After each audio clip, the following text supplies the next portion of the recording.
The cobblestone streets of Vienna glistened under the autumn rain, as Lucas, a 28-year-old painter with threadbare shoes and a heart full of dreams, ducked into a cafe to escape the downpour. His canvas satchel was soaked, but his spirit remained unbroken. Inside, the air was thick with the scent of coffee and the murmur of conversations. Lucas ordered the cheapest tea and settled by the window, sketching the world outside. At a corner table, draped in a fur coat despite the warmth, sat Eleanor, a 74-year-old widow whose presence commanded the room. Her silver hair was pinned elegantly, and her eyes, sharp as cut glass, scanned the cafe with a mix of curiosity and boredom. She noticed Lucas, his fingers smudged with charcoal, his face lit with quiet intensity as he drew. Intrigued, she sent a waiter to invite him to her table. Lucas hesitated, brushing his damp hair back, but curiosity won. He approached, unsure why a woman of her stature would summon him. Eleanor's voice was smooth, laced with an old-world charm. "You're an artist," she said, not asking. "Show me your work." Lucas, flustered, opened his satchel and laid out his sketches. Scenes of Vienna's streets, its people, its soul. Eleanor's lips curved into a rare smile. "You see beauty where others see nothing," she said. "That's rare." They talked for hours. Eleanor shared stories of her youth, her late husband's empire, and her loneliness despite her wealth. Lucas spoke of his struggles, his passion for art, and his dream of a gallery show.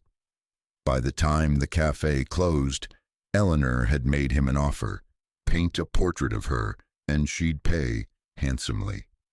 Lucas agreed, unaware that this meeting would unravel his life. The next week, Lucas arrived at Eleanor's mansion, a sprawling estate on the city's outskirts, its walls lined with art from centuries past. He felt out of place, his worn jacket stark against the opulence. Eleanor greeted him warmly, guiding him to a sunlit parlor where he set up his easel. As he painted, she watched, her gaze not on the canvas but on him. Days turned into weeks. Lucas learned Eleanor's quirks, her love for opera, her sharp wit, her unexpected kindness. She gifted him new brushes, a tailored coat, and once a ticket to the Vienna State Opera. Lucas, grateful but wary, wondered what she wanted. He was a nobody, a dreamer scraping by, while she was a titan of wealth. One evening, as Lucas added final touches to her portrait, Eleanor poured 2 glasses of wine. "Lucas," she said, her tone serious, "I'm old, but I'm not done living. I want a companion, someone who sees the world as I do. Marry me." Lucas froze, the brush slipping from his hand. He laughed, thinking it a joke, but her eyes were steady. "I'm serious," she said. "You'd want for nothing. Your art would have a stage, and I'd have you." Lucas stammered, his mind racing. He was poor, yes, but marriage? To a woman 46 years his senior? Yet the thought of stability, of a life where he could paint without hunger gnawing at him, was tempting. He asked for time to think. Eleanor nodded, unfazed. 7 days, she said. Come back with an answer. Lucas spent the week in turmoil. He wandered Vienna's streets, his sketches forgotten, his thoughts consumed by Eleanor's proposal. Friends laughed when he told them, calling it madness. His sister, Anna, warned him of gold-digging accusations, of losing himself to wealth's cage. But late at night, in his cramped apartment, Lucas imagined a life where he could create without fear. He visited Eleanor's mansion again, his heart pounding. She sat in her garden, surrounded by roses, looking younger than her years. Lucas took a breath and said, "Yes." Eleanor's smile was triumphant, but there was something else in her eyes. Relief, perhaps, or vulnerability. She took his hand, her grip firm. "We'll shock the world," she whispered. The wedding was planned swiftly, a quiet affair at the estate. Lucas wore a suit Eleanor had tailored for him, feeling like an actor in someone else's story. Guests, Eleanor's distant relatives and business associates, whispered, their eyes judging. Lucas ignored them, focusing on Eleanor's radiant face. As they exchanged vows, he felt a strange peace. This was his choice, for better or worse. 7 days after the wedding, Lucas woke in Eleanor's vast bedroom, the weight of his new life settling in. The mansion felt like a labyrinth, its silence oppressive. Eleanor was already up, handling business calls, with a sharpness that reminded Lucas of her power. He wandered the halls, sketching to calm his nerves, when a lawyer arrived unannounced. The man, stern and impeccably dressed, carried a thick envelope. Eleanor joined them in the study, her face unreadable. The lawyer revealed a bombshell. Eleanor had rewritten her will the day before the wedding. If she died, Lucas would inherit her entire fortune, billions in assets, properties, and investments. But there was a catch. The will included a clause. Lucas could never remarry, or he'd lose everything. Lucas was speechless. He looked at Eleanor, searching for answers. Why hadn't she told him? Was this a test? A trap? Eleanor's voice was calm. I wanted you to know I trust you, she said, but I also protect what's mine. Lucas felt a chill. He'd married for opportunity, yes, but now he wondered if he'd sold his soul. That night, alone in his studio, Lucas stared at his half-finished sketches. The weight of the will, the whispers of the staff, the reality of his choice crashed over him. He was rich, yes, but bound in ways he hadn't imagined. As he picked up his brush, a single question haunted him. What had he truly married into?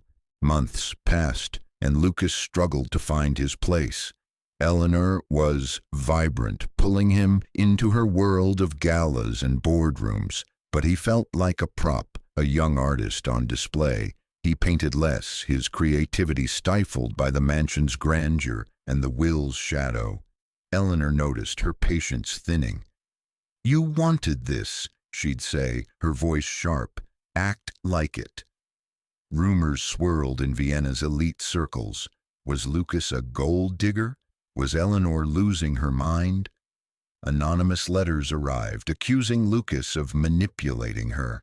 One night, at a charity ball, a drunken heiress cornered him, whispering, She's using you, you know. You're her last adventure. Lucas brushed it off, but doubt festered. Then came the discovery. While searching for a book in Eleanor's library, Lucas found a hidden drawer. Inside were letters, love letters written by Eleanor to a man named Victor, dated decades ago. They spoke of a passionate affair, a man who'd vanished, leaving Eleanor heartbroken. Lucas realized Eleanor's wealth hadn't healed her wounds. Was he a replacement for a ghost? Confronting her, Lucas demanded the truth. Eleanor's face hardened, then softened. Victor was my heart, she admitted. You remind me of him, your passion, your hunger. But I'm not a fool, Lucas. I know you're not him. The confession left Lucas reeling. He'd married for freedom, but was he just a stand-in for her past? Lucas faced a crossroads.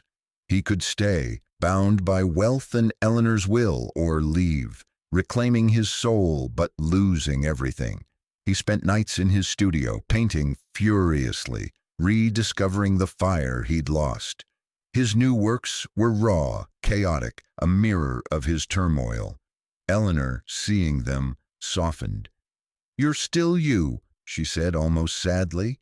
One morning Lucas made his decision. He met Eleanor in the garden, the same roses blooming as on their wedding day. I can't stay, he said. I love you in my way, but I need to be free. Eleanor's eyes glistened, but she nodded. I knew you might, she said. She handed him a small envelope, not money, but a deed to a small gallery in Vienna. For your art, she said. No strings. Lucas left the mansion, his satchel over his shoulder, his heart lighter. The city welcomed him back, its streets alive with possibility. He set up his gallery, his paintings drawing crowds. Eleanor attended his first show, elegant as ever, and they shared a quiet smile. She'd given him wealth, but he'd chosen himself. Years later, Lucas, now a celebrated artist, stood in his gallery, a new canvas before him. He painted Vienna, its beauty and its scars, knowing he'd made the right choice. Somewhere, Eleanor watched, proud of the man she'd set free.